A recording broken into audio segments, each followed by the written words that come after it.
be with you. Assalamu alaikum. Alaikum salam wa rahmatullahi wa barakatuh. Now I know I said Antoine. Antoine. Antoine, but how do you pronounce it? Antoine. Antoine. Yeah. Antoine. Parlez-vous français? Oui, je parle français. Bonjour. Bonjour. Bonjour. I know, there's a big community in France. Yes, there is. Yeah. There is, and you know, they're tuning in and they're like, alhamdulillah, we have a native from Paris. Mm-hmm. You got the French, that's how you can identify. Is that like particular to... That's usually more British. More British? Yeah, but people usually associate with Why do they associate it with the French people? You know, I guess, you know, it's the beret and the baguette, and I don't carry the baguette with me. Yeah. So you have a very interesting story. You were agent to the stars, the underground stars. Derek Carter and some of these other people who are very well-known DJs, some of the top elite DJs in the music world. And we want to kind of get a before and an after. So tell us a little bit about yourself, and so we can kind of have the audience identify with you, and then we'll get to where you're at today. Inshallah. Bismillahirrahmanirrahim. So, Jazakallah khairan first. Thank you so much for having me here, inshallah. I'd say we because it's my wife and I actually traveling, and we're just going back to Chicago where I used to live, and that's where I reverted to Islam 12 years ago. At that time, as you were saying, I was in the music business. I was bringing basically French DJs to the US, French DJs and musicians, and the other way around as well. And you know, as you were saying, music was my life. Dance was my life. I was spending most of my time in nightclubs, not for drinking. I wasn't drinking at the time, actually. I had quit drinking already.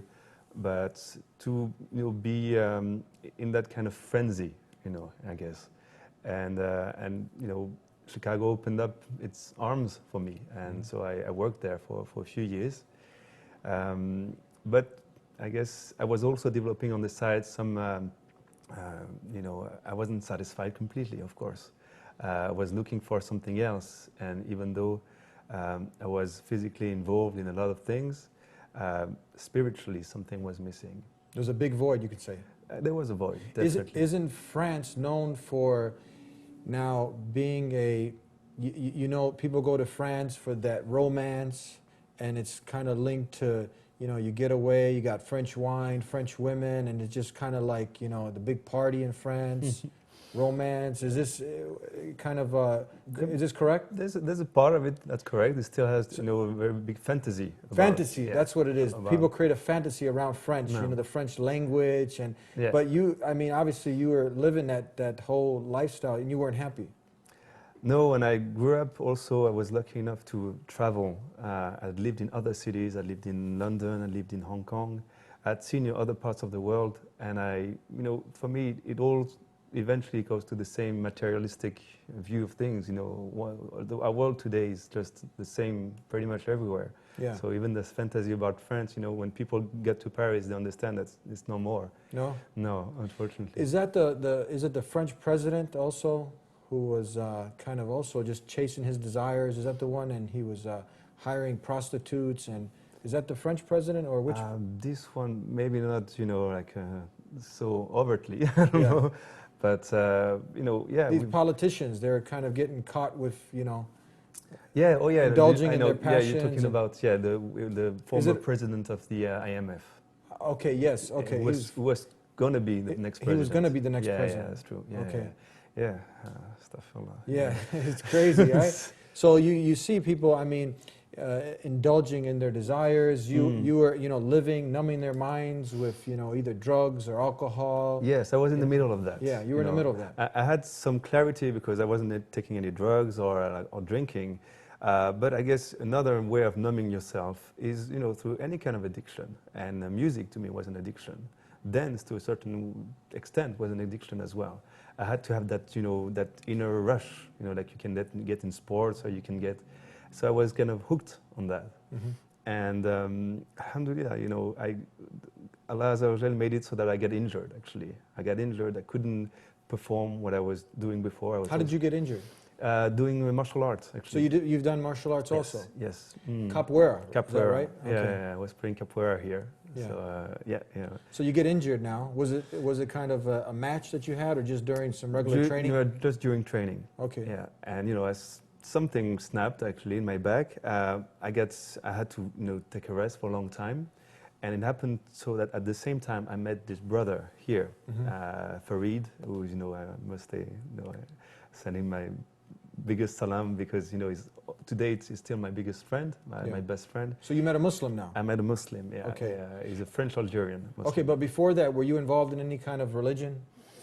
Not much. I was looking at different philosophies, mostly Eastern, like Buddhism, Taoism. I was more into that, basically. Yeah. You mentioned before, I think that you weren't, the whole, there's kind of a negative thing attached to religion. People don't want to be associated with any organized religion. Exactly. That at the time when I met this brother, that was what really struck me.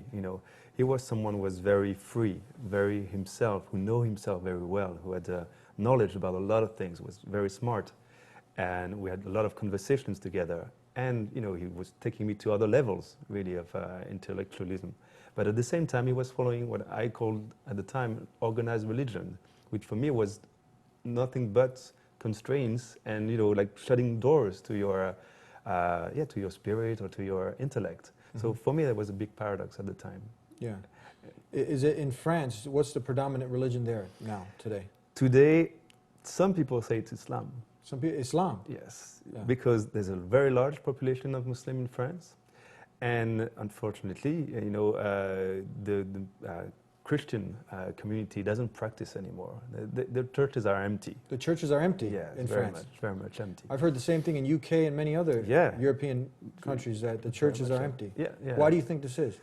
Well, they got caught into that individualism, this materialistic world, and they don't see any interest in those traditions anymore. And on the other hand, the mosques are full. The mosques are spinning over the streets, which causes trouble sometimes. But because we're not given enough room to pray, for instance, on Friday prayers, for instance. So yeah, people pray on the streets. The mosques are full? Yeah, we're crammed, Yeah. in the mosque in Paris. So how do you go from not wanting to follow any organized religion, and then you come to Islam? So first, because of that meeting with this brother, that set idea that I had in my mind was slowly changing. I could tell there was something else in Islam that actually provided him with the right basis, the right structure for him to blossom, just in every direction. That's what Islam is all about. It gives us this strong basis, basically. And then on the other side, so that was more like the intellectual side of things, the theoretical, and then I also started feeling very, like different pains in my body. And at the time, I talked about it to his brother, and he said, maybe, Islam can do something there for you as well. And that's where I started actually having ruqya done on me. That's the healing with the Quran. You can actually do that. Yes. Yeah. And for me, that was very, very strong, because the first time I actually heard the Quran, I didn't speak a word of Arabic. It was someone actually he had brought in, so I didn't know him. I was sitting on a chair. He started reciting, and I started shaking. Yeah. And I started actually moving the way like he was telling me to in Arabic, but I couldn't, understand a word. Yeah. It had a profound effect on me, like physically, emotionally, aesthetically as well. I could feel something in my heart opened up at that time. This, that it was just something very beautiful that was just coming to my heart, that was touching my heart, and from then on, I was hooked. I guess I could tell that I needed to go and dig further in that direction. So that has never left me since then, basically. We're going to take a break. Right now, what you can do is actually type in, if you're close to a computer, type in Quran recitation and just listen to these words. Powerful. You might not understand them, but you will feel the effects definitely. Quran recitation, and you can see if you can identify with what he was talking about. And we'll be right back with more to talk to our brother all the way from Paris. We'll be right back with more here on The Deen Show. Back here on The Deen Show with Anthony, and proper pronunciation or proper way to say this name is Antoine. Antoine. Okay. So Antoine, nowadays you see that when we mention religion, people have this distance they distance themselves from any organized religion. And then you mentioned something about the Quran. It had this effect Yes. on you. Yes. Now, many people don't know that, Islam really calls you to think, to use your mind. It's a thinking man's way of life. This Quran ponders you to think. The Creator is challenging mankind. If you say that this book is from other than the Creator, find one discrepancy, contradiction. As in the other man-made religions, you will see contradictions, things that don't add up. So people just leave religion altogether. You said that now that the Quran had a profound effect on you, and you went further. Was there mental intelligent stimulation that came after this? That when you looked into it? Of course, but I was at the time I wasn't speaking Arabic, so I was going through translation, and I must emphasize here how important it is to learn Arabic. I was actually, for a long time, I've been struggling with it because of the effect it had on me. It was hard for me to open up a Quran. I could feel, its basically its power, I guess, its healing power. So it was very much, like in a room where I would be learning Arabic or listening to Quran, I would have to leave. It would be too much. If people were reciting around me, it had this profound effect on me. So, of course, I could tell, even though that at the time it was only like a physical thing, but I could tell, of course, those were powerful words. Yeah. So, and all of this, went further after that to a more of a, like, again, I started learning about my Deen. I was able to access this theological institute in Paris and, learn about all we know about the Sirah, about life of the Prophet Sallallahu Alaihi Wasallam, about fiqh, about Arabic eventually. And then eventually I get to a point, of course, where you're able to, open up any page of the Quran and learn something that is useful for you in your life today, that has been applied, very practical application and lesson. How did you deal with all the negative stereotypes and the Islamophobia? Many people, they're searching for truth. They want truth, and if truth comes to them, if they can buy it, they would pay for it. You know what I mean? But nowadays, as soon as you say Islam, there's some negative stereotypes, and we know all of this stuff is just false propaganda. That indeed Islam is this way of life from the Creator, submission to the will of the one who made you, your maker, the maker of mankind. The same way of life that Jesus, Moses, and all the messengers of God, they call people to worship this one God. So now, you have people, especially in France, a lot of Islamophobia. Yes. How do you deal with this? How did you deal with this? You're still dealing with it, I'm sure. Yes, of course. We're still very much concerned, although we've left, France a few months ago now. But this is our home. This is my country. This is where I was born. This is where all my family is from. So it's very painful. Just painful to have my religion being portrayed like this. My fellow countrymen having a very negative view for most of them, and my family even.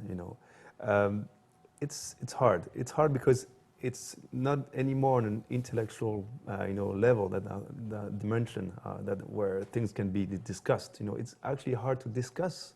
You mention God in France, and the door's shut down. So it's very hard to actually have a conversation about God. Yeah, I mean, do you think now if people didn't have this myopic vision, they weren't so narrow-minded, and you can actually get in to talk, because people are, obviously you can see, like, when you start talking about God being a man, that he died, and many of these beliefs that just don't make sense, Trinity, and you can't figure it out. And I'm sure French people are intelligent people, they're thinking people. So now I think most of this came from man-made religions, organized by man, but now, the door's shut, but a lot of people are losing out, because I'm sure if they heard about Islam and it's the rational teachings, and the way that Islam is the antidote for many of all of the social ills. Yeah, exactly. Yeah. It's again, as I was saying today, it's hard to challenge this on an intellectual dimension level. It has to be more for us at first as being the best examples that we can be.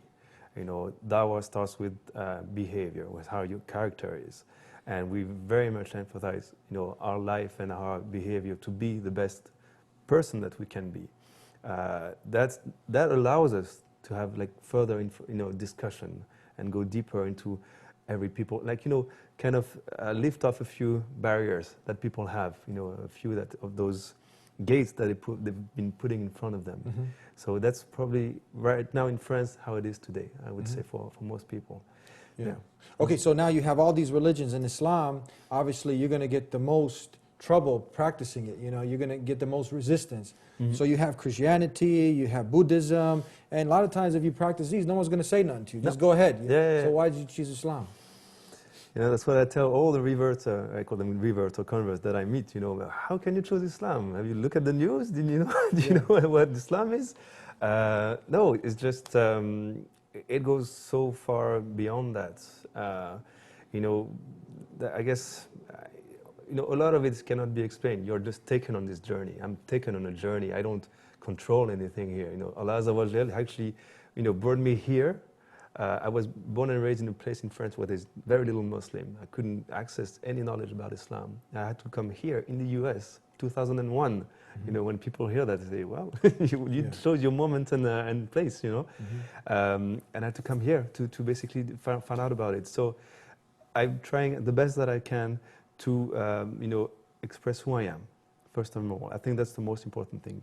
And Islam is the best tool, by far, the most perfect and the perfect tool to be who you are, mm-hmm. On all levels, on all dimensions. And I guess from that on, you can, again, trying to set an example, trying to reach out with that behavior to other people. Of course, not, never evading any confrontation, where both we take part into like interfaith dialogue. We take part on the field, I'm a humanitarian worker, so we do meet a lot of non-Muslims that we go and help. Of course they have questions, and of course they'll talk about Islam. But it's hard to like confront directly today in France. It's different here. Mm-hmm. People are more open-minded here. People, are still God-believing here. Yeah. So you can talk about God, but yeah, it's hard to even mention the word God sometime in France. Yeah, I think people like, most people that we talk to, and we have this 1-800 number, 1-800 number that mm-hmm. people call, and some people will call sometimes aggressively, but after, they calm down and they start thinking rationally, and we start to explain Islam to them, Islam just makes sense. Mm-hmm. Islam is not calling you to blind belief, as you obviously know. Islam, it provides the evidence. It's authentic. It's providing, the thinking person. Is there a lot of atheists in France? Yeah, it probably is the first religion. Yeah, or the first, we really, according to our belief, we don't believe there's strictly someone who's purely atheist. Everyone believes in God. Yes, yeah. Or believing nothing is already believing in something. So there's already a belief there somewhere. Yeah. You just have to work on how, find the right words also. Yeah. We're missing a lot of the right words in France to being in French, to be explained about Islam. A lot of people are just ignorant. It's just mostly ignorance. Yeah. So that's the first thing, and then the second thing really is having a, that broader view of how being in your environment, being the best that you can, and setting an example and trying to be, Islam has taught me that I can have a very critical mind about what's happening around me. It gave me those tools, how to analyze the society I am in, the environment that I'm in, and trying to bring solutions. And it's true for me, that example in trying to bring solutions, and they're going to say, hey, this guy, he has a few ideas that maybe not, that could be interesting for everyone. Mm-hmm. And where does he take this? From Islam, from the Sunnah of Rasul Sallallahu Alaihi Wasallam and from the Quran. Yeah, we're going to take a break, and then we have some more questions before we come to an end. Obviously, people were out there, and depression is on the rise, suicide, and people have money, but many people are unhappy. Are you happy? Alhamdulillah. Alhamdulillah. So I'm Muslim, I cannot be happy. Definitely, and if you didn't know, Jesus was a Muslim, Abraham was a Muslim, all the messages that the Creator sent were Muslims, ones who submitted to the Creator, not the creation. They didn't worship anything but the one who created creation. That just makes sense. We'll be right back with more here with Antoine here on the Deen Show. We'll be right back. Back here on the Deen Show, before we went to break, I was mentioning some facts, not fiction, that suicide is on the rise, people have technologies on the rise, but depression is also. And people are listening to music, numbing their minds, and when you want to bring up let's say, the serious topic, what's the purpose of life? Have you thought about this important question? At that time, you know, you had obviously money, agent to the stars, underground stars, you were, you know, indulging in your desires. I mean, there was a point where you're probably not even, this question, if someone asks you purpose of life, it's far from, you know, it was just, thinking about it, right? enjoying it, I guess. Just enjoying it. Yeah, that would have been it probably. So if someone asks you, look, life is short, just get all you can right now because that's it, it's done. Just, I guess, yeah. what would you say to them? Well, so today, you know, Now that you, now that I know that I've a different take on things, yeah, life is short. You know, every breath counts, and every breath today, actually, in our cities, even it's hard to breathe. You know, this even gets hard today. Everything is done for us not to be able to have that connection. You know, that spiritual connection, whether it is through remembrance. Just remembering, and how can we not remember who created all this? You know, going a little further in our reflection, all this is given to us at any minute. Every breath is given to you. It's a blessing. Every piece of food, every step you take is a blessing in this world. And how can you not be thankful for that? Basically, how can you just not, you know, think, okay, all this. People, you know, talk about the energy going through, or you know, this everlasting thing goes around. But this has a creator too. All this, you know, you have to go back to the creator. You have to go this one step further, higher, to the creator of all things, and be thankful to him, because he's the one who created all this. You cannot be thankful to all this. This is creation. This is not the creator. So that would be probably my. That's where it starts: being grateful and thankful, and not being too proud to turn to the one who created you and to thank him for all the breath that you mentioned that we breathe. That's a blessing. If people right now, they can just hold their breath, see how long you can last on your own. You can't. Yeah. It gives you all this, but we don't even think about this. We are, as we were saying, numbed, but not only by music. We're numbed, you know, in the city life also. We're numbed by TV. We're numbed by all the screens. You know, I haven't had a TV for 10 years, more than 10 years. When I go to someone's place, I'm totally hypnotized by it. So I can tell it's a powerful tool, a very powerful tool. The media, right? And just the screen itself, you know, screen, because you'll be looking, you know, it's your reptilian brain that goes and see movement and light. That's all it needs.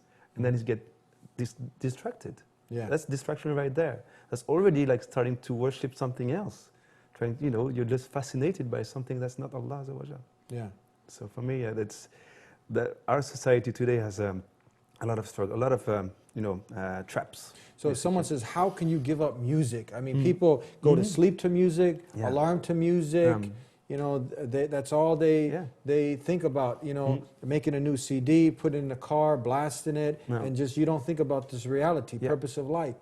You know, and going beyond the partying, the playing, and amusement. So what if someone's telling, how can you live without music?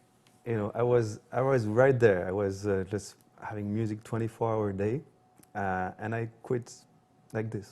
You know, from one day to the next. I threw all my records. It was, you know, it wasn't very transitioning, but I had to, you know, make room basically.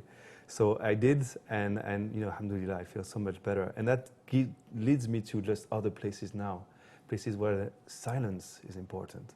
You know, where you can hear yourself think. Just be able to connect with Allah. That's why we're traveling now, actually. Yeah, you know, a lot of people can't do that. They can't bear to be by themselves because eternal pain kicks in. Yeah. They have to be around people. They have to be in the pub, in the bar, drinking, taking some substance because there's a void and they're filling it with the wrong things. Have you noticed that? Very much so. And I'm trying today to fill it with the right things, basically. That's what we're trying to do. Fill it with what the medicine that the Creator has given us. Yes, you know, it's all around us. It's all around it, and especially in nature. That's my big thing now, is to go the way we're traveling now. So we told you we're on Hajj, actually, my wife and I. We're traveling to next year's Hajj, touring around the world, meeting a lot of mothers, you know, brothers and sisters, and also spending time in those places what they call organic farms, where people there, you know, they're very close to Islam, mashallah, because they have that direct connection with Allah Azza wa Jal, you know, and they're very much there. And I think for us, it's a one of the main solutions is out there, actually, in those places, in that kind of lifestyle, because what's coming today, as far as the economic crisis, as far as the social crisis, everything is coinciding right now. Our iman in the cities is weak. When we go out, it gives a full other meaning, basically, to what we're able to practice, to pray in nature, to have your forehead on the ground and the earth. It's nothing comparable to that. Appreciating, the Creator by looking at His wonderful creation. Exactly. Isn't it? Yeah. And you just get and flabbergasted. all of its, peoples, He created us in different tribes so that we can meet each other. Yeah. That's what's said in the Quran. And that's what we're doing, basically. And we're very so now, before we leave, you're also traveling the world with your wife. Yes. And you started now, and your destination, final destination, God willing, is where? Mecca. Mecca, Hajj. Mecca, inshallah, Hajj. To the first house of worship built by Abraham. Inshallah. Yeah. Yes. Adam, even going back further. So that's your destination now. You're going to travel the world. Yes. Amazing. From, we started in France, Europe, Iceland, Greenland, the US, inshallah, South America, and then New Zealand, inshallah, Australia, inshallah, through Asia, inshallah, and then to Mecca. Yeah, inshallah. Beautiful. We got to go now, but there was also, I forgot to mention at the beginning of the show, there's a famous UFC Ultimate Fighting Championship fighter, George Saint-Pierre. Yes. Now you guys, you speak the same language. We and do. to many of the, you said look, now we've got a lot of people's attention. They're listening, and hopefully we can get someone get it to him. And for all the other French people now, what would you, now that the door is open, what would you encourage them to do? So to In George, French, go ahead. To George, yeah. À Georges et aux autres que ça peut intéresser, Dieu vous a donné cette chance d'avoir la santé, d'avoir un corps et une énergie qui vous permet de faire toutes ces choses admirables et extraordinaires. Dieu est capable de l'enlever aussi, à tout moment. Cette énergie, elle ne nous appartient pas, elle nous est donnée. Et juste avoir cette humilité, peut-être se rappeler ça, se dire qu'à tout moment ça peut partir et qu'il faut se dépêcher. Il faut se dépêcher de se rappeler et de remercier. C'est tout ce que demande Dieu. Dieu n'a pas besoin de nos prières. C'est Dieu qui nous donne l'occasion de se rappeler de lui pour nous, uniquement pour nous donner la possibilité d'accéder à un monde encore meilleur, Inch'Allah. Beautiful. God willing, that message gets to him and everyone else that understands the French language. Thank you for being with us here on the Deen Show. Jazakallah khairan. Well, yeah. Thank you so much. Thank you. Now, this is a very important topic, that many of us were neglecting. Purpose of life, why we've been created, and we shouldn't have apathy towards this. We should really think about it, and you want to model someone after someone who's successful, someone who's made $1 billion or $1 million, and then you look, okay, how'd they get there? So how did this person that lived from music, that was an agent to the stars, who just engrossed himself in materialism, now he came to this wonderful way of life that's based on reasoning, logic. Let's put aside all of these callow and just senseless arguments that are made by people. Islam, we obviously know, has nothing to do with all these things that are affiliated with it. Get to know it from the source. Meet a Muslim, ask these important questions, and really use your mind that the Creator has given you and weigh it out. It's easy to close the door on this, but open the door up and see what's behind that door. Really get to know this way of life that is from the Creator. It's not an organized religion by man or men, but it's organized by the one who created man and woman and everything in creation, the one who created creation. And I guarantee you, without a doubt, it will bring that peace that you're looking for into your heart. It'll be a new beginning, a new start. Follow us on Facebook, or like us on Facebook, follow us on Twitter, and tune in every week to the Deen Show. And let's just, I mentioned that suicide and the antidepressants, are on the rise. The pharmaceutical companies are making millions on people's depression. But why stay depressed? So start right now. I'll leave you with some homework. Look, ask your Creator to guide you. Real simple. Not a man, not a woman, not the creation, but raise your hands up, prostrate the way that Jesus prostrated, and ask the Creator alone. That just makes sense. What's eternally built inside you is identifying with this. Ask the Creator alone to guide you. establish a direct connection. Even the stars such as Oprah Winfrey and many of these billionaires, they meditate. They meditate daily, 10 to 20 minutes in the morning, 10 to 20 minutes at night to awaken this spiritual side in them. But you can do something even greater than that. Take time to thank your Creator for all the blessings, for the air that you're breathing right now, and all the countless blessings that you get throughout the day. Too many to enumerate on. So thank Him and ask Him for guidance. Let's start there. Don't let this program end, and after it, you're being hypnotized by the boombox and the TV. Do it right now. And we'll see you next time here on The Deen Show. Until then, peace be with you.